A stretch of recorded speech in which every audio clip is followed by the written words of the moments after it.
me está diciendo que Él tiene cuidado de todas las cosas.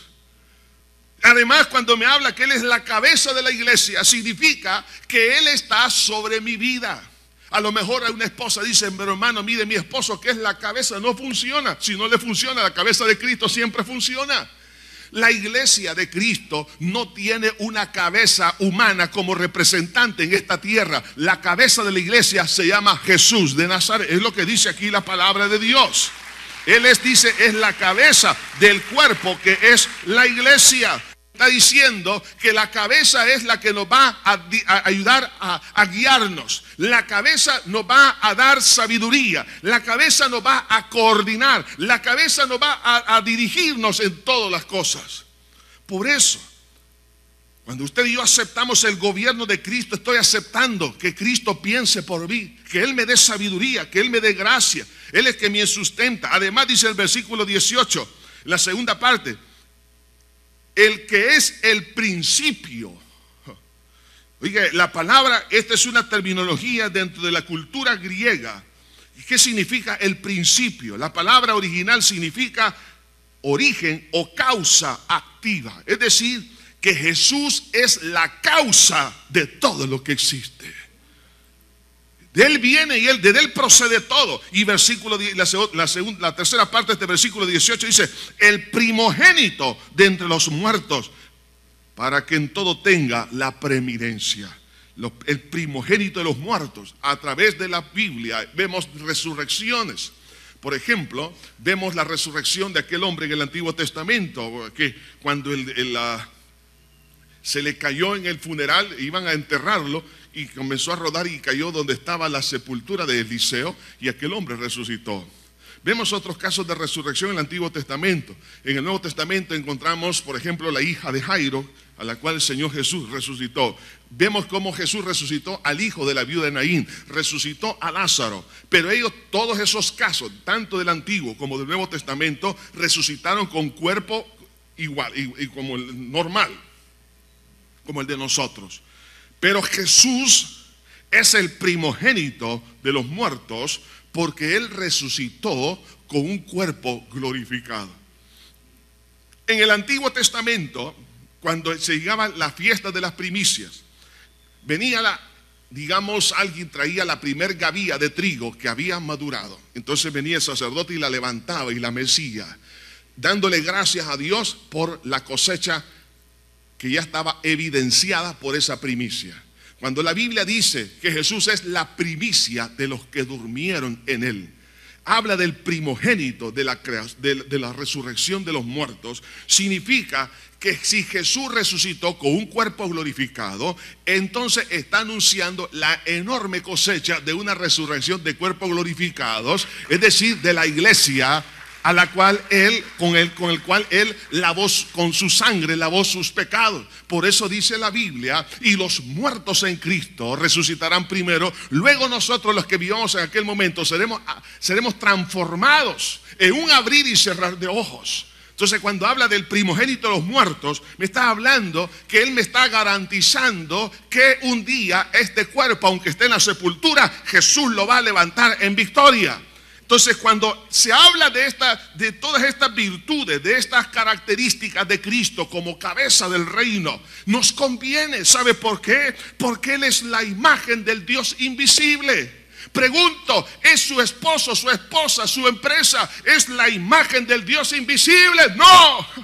Nos conviene tener ese reino. ¿Por qué? Porque está hablando que Jesús es Dios, y si es Dios, todo lo puede hacer. Toda clase de actividades Cristo lo puede hacer. Él es el primogénito de toda creación. Es decir, Él tiene la preeminencia sobre todo lo que existe. ¿Cuántos de los que estamos aquí nos quebramos los dedos porque estamos poniendo nuestro corazón en las cosas materiales? Sin embargo, Jesús es sobre las cosas materiales que Él mismo creó.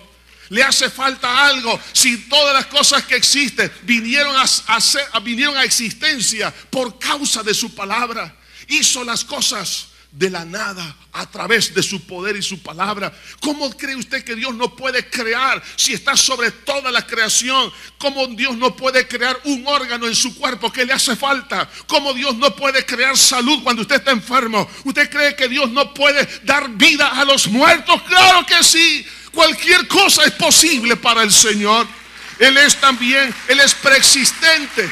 ¿Qué me está diciendo? Que ese gobierno, hermanos, es antes de todo lo que existe.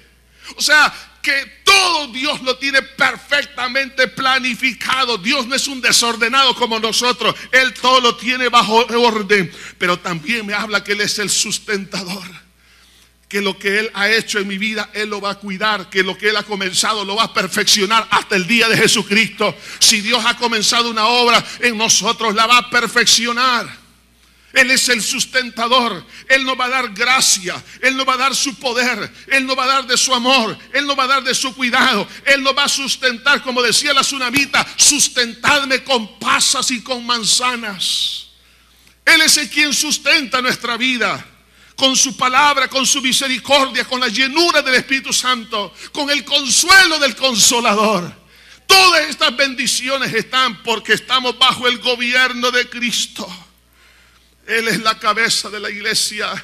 Me está diciendo: hijo, yo tengo cuidado de todos tus detalles. Aunque usted crea que usted está descuidado, aunque usted crea que todas las cosas que hoy ocurren, hermano, lo está atemorizando. No, deje que Cristo, su cabeza, comience a defenderlo. Cuando una persona, por ejemplo, en el Antiguo Testamento o el Nuevo Testamento, vemos los casos de las viudas. Es decir, quedaban sin esa protección que Dios había dado sobre ellas. ¿Saben por qué Dios, hermanas, le ha dado a ustedes una cabeza? Para que descansen. Dejen que el hombre trabaje. Sí. Dejen que el hombre piense. Dejen que el hombre haga. Claro, no significa que usted no piensa. No significa que usted no puede trabajar. No, claro, usted tiene sus capacidades. Pero Dios, mire, hay mujeres que no entienden este principio. Cuando Dios dice que el hombre es la cabeza, o sea que sobre él pesa la responsabilidad, a él le va a pedir cuenta Dios. ¿Aló? También a usted, pero primero a él. Entonces, cuando Cristo es cabeza de la iglesia, significa que Él lo que quiere es protegerme. Quiere ayudarme a que yo no me angustie, que yo no ande en afán y en ansiedad, sino que Él tiene cuidado porque Él es la cabeza, Él es el principio, es decir, Él es la causa de todo lo que existe. Entonces, si no existe fe, Dios puede crear fe donde no existe fe. Si no existe amor, Él es la causa del amor, Él es la causa de la esperanza, Él es la causa de toda sabiduría e inteligencia espiritual. Entonces, si eso es así, entonces, hermanos, ¿por qué no someternos a este gobierno? Quiero hacerles una pregunta. ¿Ha existido algún personaje a lo largo de la historia, o que existe hoy, o que va a existir en el día de mañana? ¿Habrá alguien que pueda tener esta sustentación de estas características? ¿Habrá alguien en la historia que fue la imagen del Dios invisible? No, solo Cristo. ¿Habrá alguien que pueda sustentar el ser el primogénito de toda la creación, el que tiene la preeminencia sobre todo lo que existe? ¿Habrá un personaje, un religioso, que existió antes de que las cosas vinieran a existencia? ¿Habrá alguien que sustenta el espacio sideral y toda la naturaleza? ¿Habrá alguien que es la cabeza de la iglesia? ¿Habrá alguien que es la causa de todo lo que existe? No existe nadie. Jesús es el único. Por eso, hermano, vale la pena estar sometidos a Jesús. Por eso, cuando dice aquí, el cual nos ha librado de las potestades de las tinieblas, eso es una maravilla, hermano. ¿Por qué? Porque el gobierno del demonio es un gobierno tiránico, es un gobierno, hermanos, que destruye. Sin embargo, nos ha trasladado al reino de su amado Hijo. Eso significa que yo tengo sobre mi vida a la imagen del Dios invisible, el primogénito de la creación, el preexistente, el sustentador, la cabeza de la iglesia, el principio, el primogénito de los muertos. ¿Por qué nosotros entonces no nos dejamos gobernar? ¿Por qué tenemos tanta desconfianza de ponerle nuestra vida en las manos de Él? La creación, vea hermanos, toda está sujeta a Cristo. ¿Por qué es tan hermosa la creación? Porque está sujeta. Las plantas no se rebelan contra Dios. Los mares, los vientos, las estrellas, todo marcha en armonía, sencillamente porque todo está sujeto a Cristo. Pero ahora nosotros los seres humanos, como tenemos libre albedrío,